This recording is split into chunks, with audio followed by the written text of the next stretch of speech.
સુસ્વાગતમ મિત્રો, ધોરણ 10ના ગણિતમાં દ્વિઘાત સમીકરણ પ્રકરણમાં આજે આપણે આપેલું સમીકરણ એ દ્વિઘાત સમીકરણ છે કે કેમ તે ચકાસવા એક ઉદાહરણ લઈએ.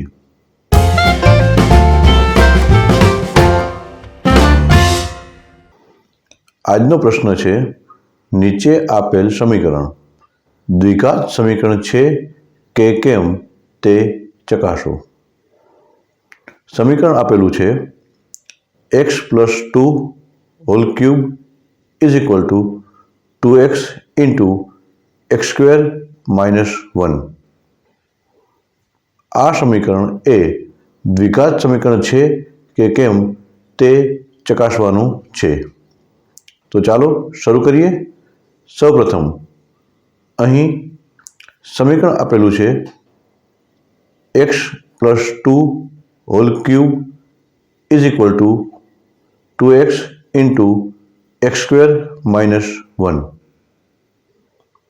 માટે x + 2 હોલ ક્યુબ એ નિત્યસમ x + y હોલ ક્યુબ મુજબ x³ + 3 into x² into 2 + 3 into x into 2² + 2³ is equal to 2x into x², 2x³ 2x into -1 -2x. માટે x³ યથાવત plus 3 into x² into 2 + 6x² plus 3 into x into 2² + 12x plus 2³ + 8 is equal two 2x³ યથાવત -2x યથાવત.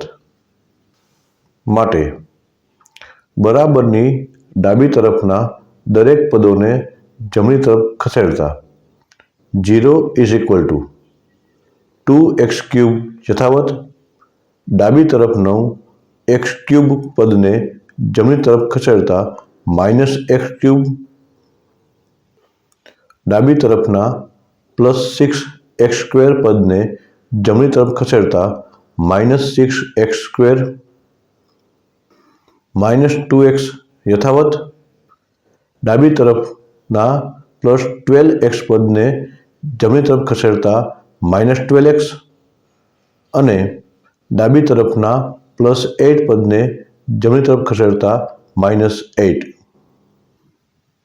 માટે 2x³ - x³ x³ -6x² યથાવત -2x -12x -14x -8 યથાવત is equal two 0.